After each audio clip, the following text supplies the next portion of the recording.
Prosseguindo em religiões comparadas, vamos agora para a sexta parte. Vamos falar sobre o judaísmo. Bom, como os judeus descrevem a sua religião? Quem seria, seguindo aquele padrão, nós vamos sempre ver seguir esse padrão para o estudo das religiões, quem é o fundador, qual a mensagem, né, a literatura deles, a divindade, né?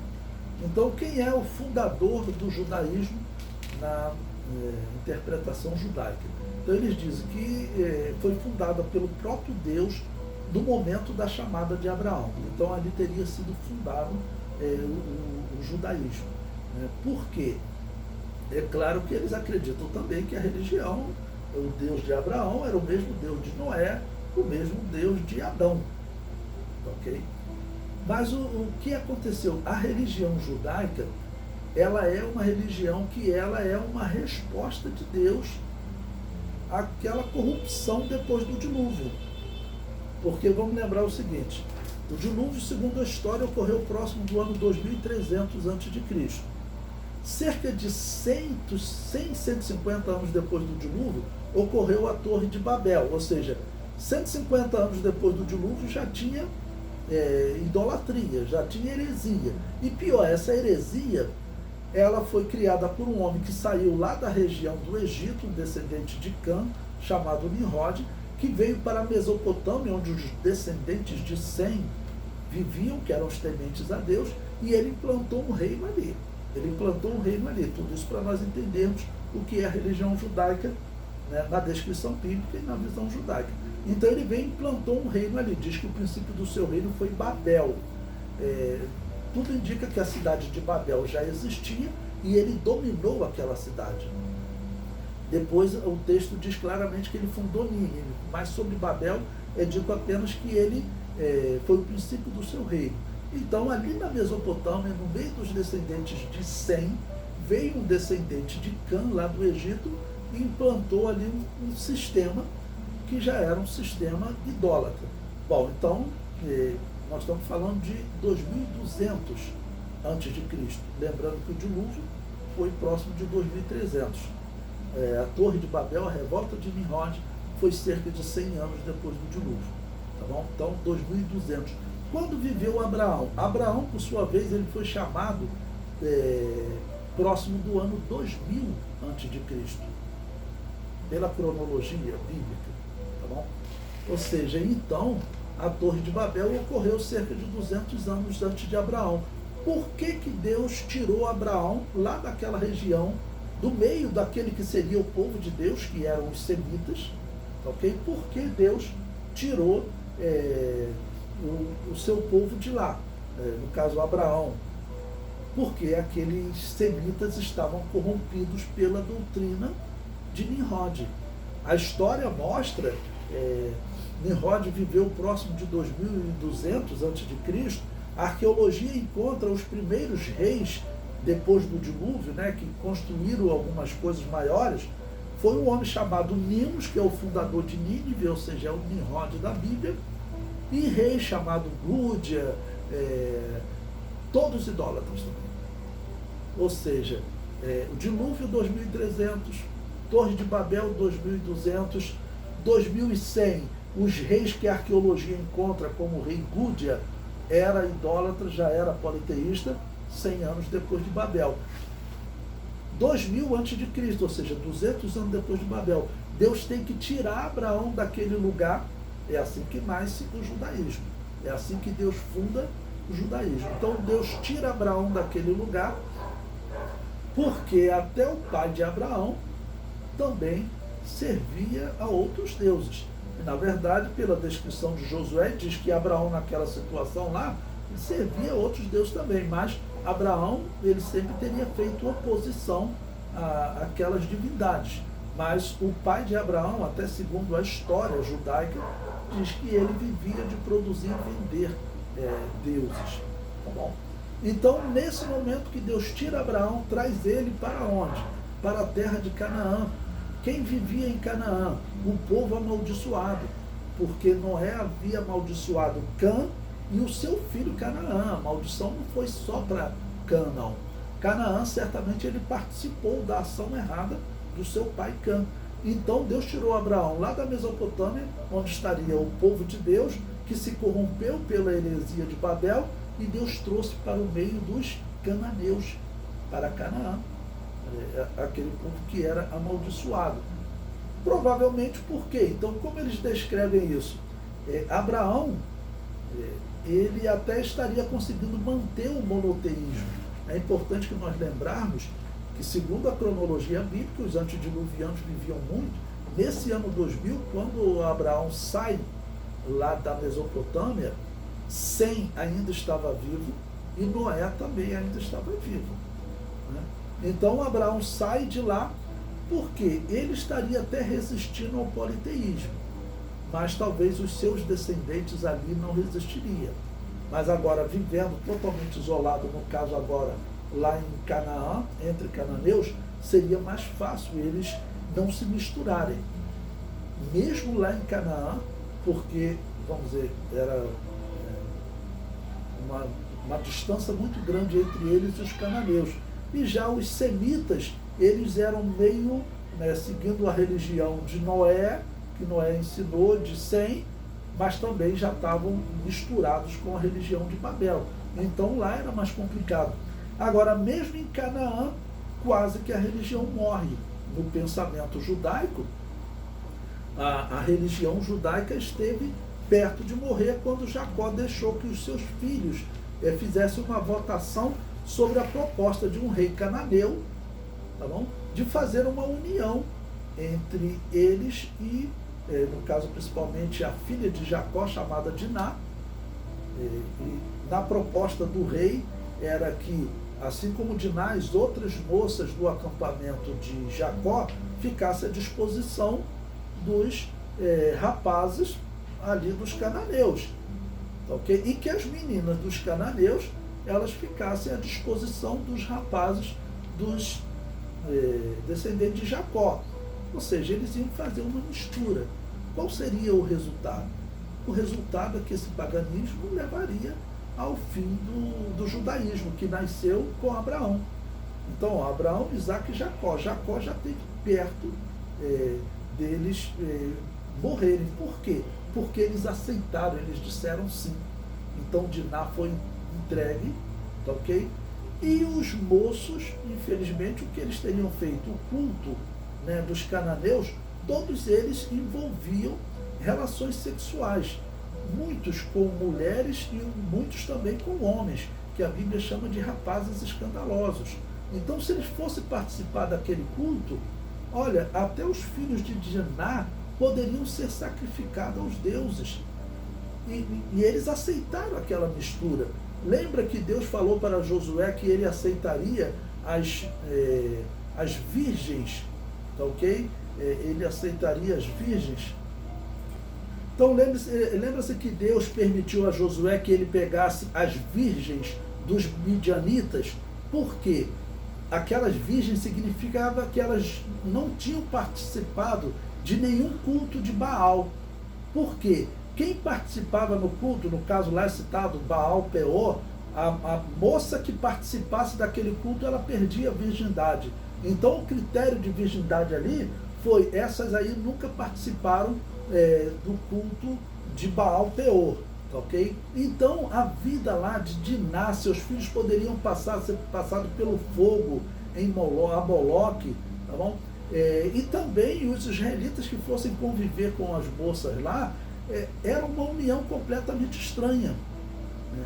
Seria uma união comparável hoje a, por exemplo, uma proposta do líder, né, de um grupo pagão romano, propondo que a igreja faça uma união entre as mocidades. Traz a mocidade de você, traz aqui para esse grupo pagão, e nós mandamos os nossos jovens para lá, vamos misturar tudo.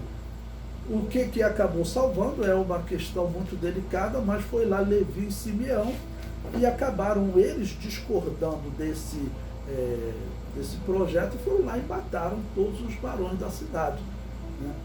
Bom, foi errado, naquela época eles resolviam tudo na espada, né? Bom, foi errado? Claro que foi errado, mas aquela ali foi a única maneira deles se salvarem daquela mistura, porque o que Jacó fez, ele se omitiu, e normalmente as pessoas enfatizam o erro de Simeão e Levi, mas no meu entender o maior erro ali foi o de Jacó, porque ele se omitiu. Ele era para ter falado, não, nós não aceitaremos essa sua proposta, que a proposta, lembre-se, era as meninas lá dos cananeus estariam à disposição dos rapazes aqui do acampamento de Jacó. E as meninas do acampamento de Jacó estariam à disposição dos rapazes. Né? E aquilo foi aceito na votação. Tá bom? A própria Diná, filha direta de Jacó, e se tivesse outros filhos dos servos, todos poderiam se envolver ali naquelas práticas daquela cidade.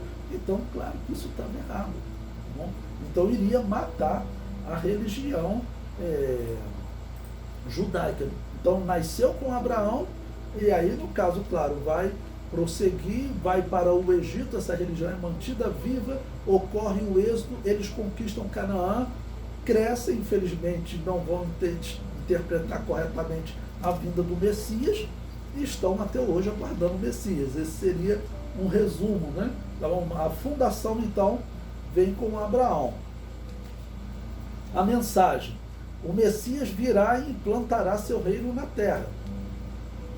Então eles interpretam esse Messias prometido pelos profetas, prometido na simbologia, principalmente na simbologia de um cordeiro pascal, que os israelitas não interpretaram como sendo a morte do Messias, mas é claro que a profecia dizia que o Messias morreria. O próprio Daniel disse que no final da semana 69 o Messias seria tirado, morreria. Então era para eles terem interpretado que a vinda do Messias e a salvação da humanidade estava ligado também à sua morte. Ok? Número 3, Deus, o Deus de Israel. Bom, ele é chamado, o nome próprio para, o nome da divindade é Yahvé, o Eterno, é o único Deus, é assim que eles chamam, né? Bom, o termo Yahvé, ele em si, a raiz dele significa aquele que age, aquele que faz, aquele que atua. Então, eu vejo o nome Yahvé, normalmente usa-se aquela tradução eu sou, né? Ou seja, aquele que faz no presente, entendeu? Eu sou. Né? É diferente dos deuses dos egípcios. Os deuses egípcios, eles sempre contavam coisas que haviam sido feitas no passado. Né? Vamos lembrar lá do primeiro Osíris, que eles dizem que foi o primeiro homem a se tornar Deus. Eles dizem que Osíris ele era filho do casal criado pelos deuses. Então esse Osíris fugiu da terra onde ele vivia. A história de Osíris é muito parecida com a história de Caim. Então Osíris fugiu daquela terra, a sua irmã foi atrás dele e eles fundaram essa região que foi chamada de Terra de Quenete. Na história bíblica descreve exatamente assim, né, que Caim saiu, fundou uma cidade com o nome do seu filho, que na Bíblia é Enoque. Lá na história do Egito é Osíris e Horus. Ok? Então, esse era o pensamento deles. Tá bom? Bom, já para os israelitas, Yahvé, ele representava o quê? Ele representava aquele Deus que faz no presente. Ou aquele Deus que viveu há séculos, há milênios, chamado Osíris. Então, todos os deuses egípcios eram deuses que viviam. Eles tinham a crença também que o faraó era Deus. Mas acredite, essa crença, ela não é muito antiga no Egito. Essa crença, ela surge com o faraó, muito conhecido, o pai de Akenaton, tem que lembrar o nome dele agora, mas para você ter ideia, pode ser o faraó do Êxodo. Ele viveu próximo do período do Êxodo. O Êxodo ocorreu próximo de 1446 a.C., tá bom? E esse faraó, que agora também fugiu do nome dele, viveu mais ou menos nessa época também. Os egiptólogos dizem que esse faraó, acho que é Amenhotep IV, eu vou conferir depois, coloco lá no grupo para vocês. Né? Deixa eu botar aqui, ó, pai de Akhenaton.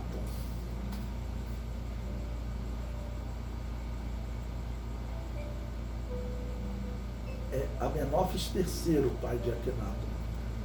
Então, ele diz a história que ele teria sido o primeiro, ok?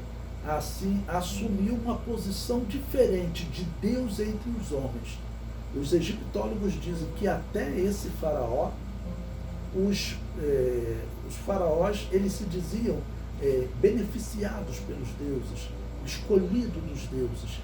Mas esse faraó, que talvez seja o faraó do Êxodo, que viveu ali próximo de 1440, 1446, reinou nesse período, ele teria sido o primeiro a se colocar como um Deus vivo.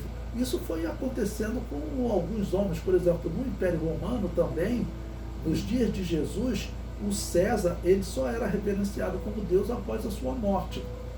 Calígula, ali próximo do ano 40 da era cristã, foi o primeiro a exigir que reverência como ainda em vida. Né?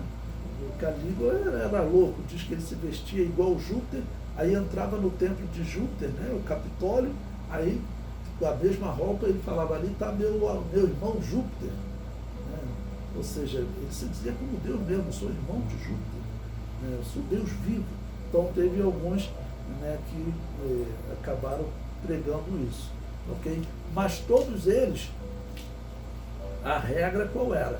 Eram os deuses do passado. E Yahvé falava do Deus do presente.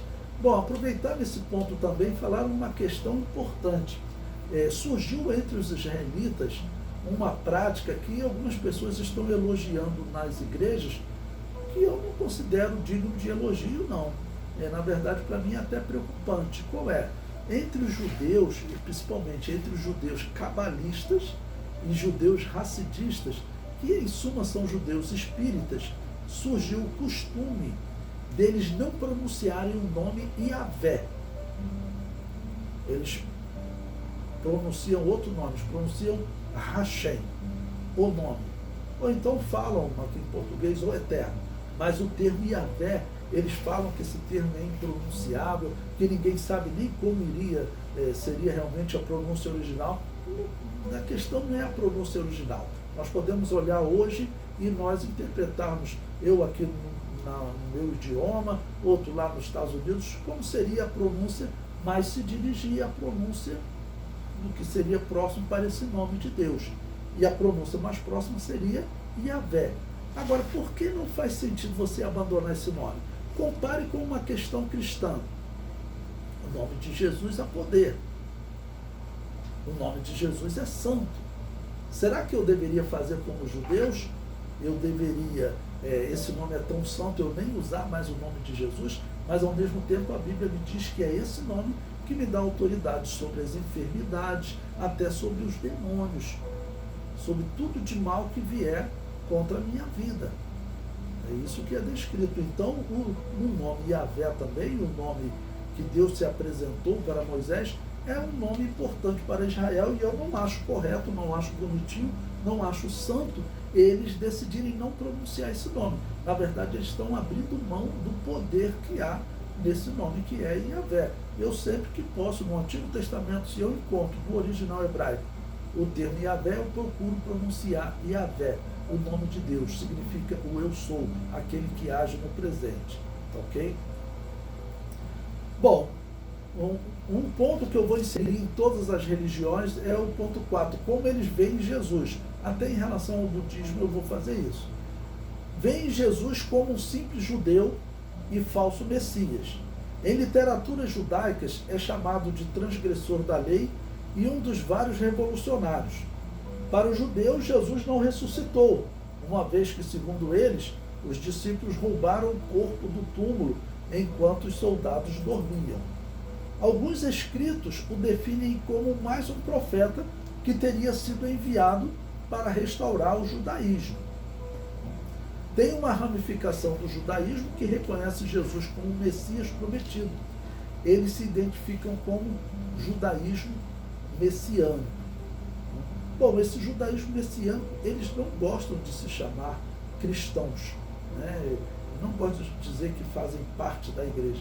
Eles acreditam, né, que Jesus Cristo veio e implantou esse reino, e é esse reino messiânico, tá bom? Que nós estamos vivendo espiritualmente e depois vão viver literalmente. Ocorre, como nós falamos, o Deus do Novo Testamento é o mesmo do Antigo Testamento. Mas ocorre que nós observamos que o judaísmo em si, eles rejeitaram Jesus.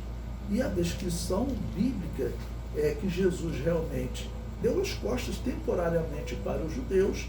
E isso está na profecia de Osés, capítulo 5, capítulo 6, que ele descreve que Jesus os abandonaria até que eles se reconhecessem culpados. Tá bom?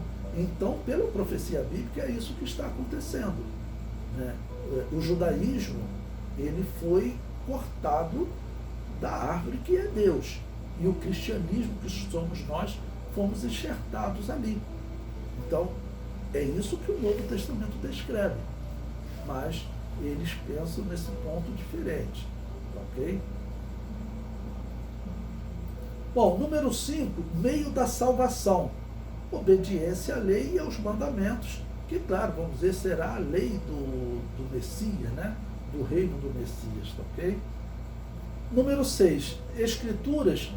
Eles têm a Tanakh, que é o que equivale ao nosso Antigo Testamento, ok? Ou o Velho Testamento, como alguns chamam, que é dividido em lei, profetas e escritos. Então, lei é a Torá.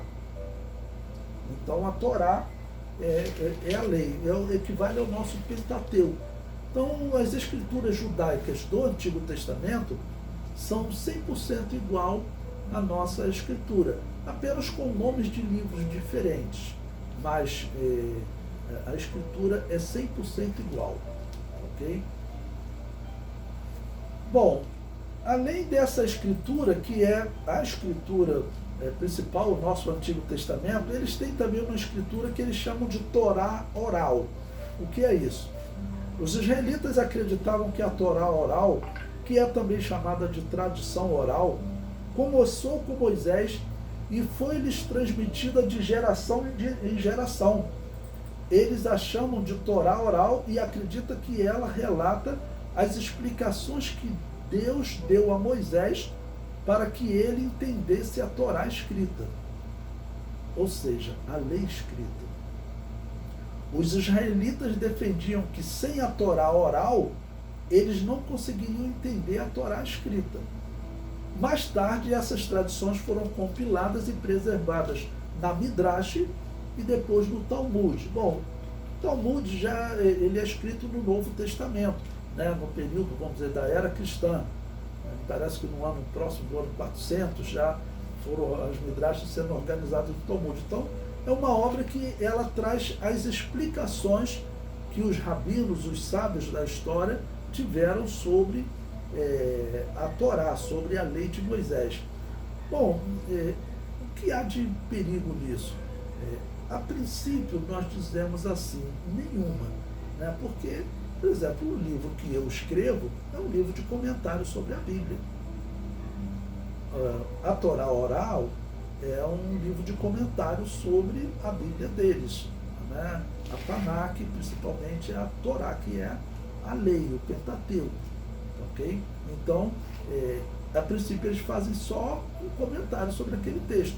Qual o problema? É que esses comentários na história, eles começaram a ser mais usados do que o próprio vamos dizer, texto da Bíblia original deles.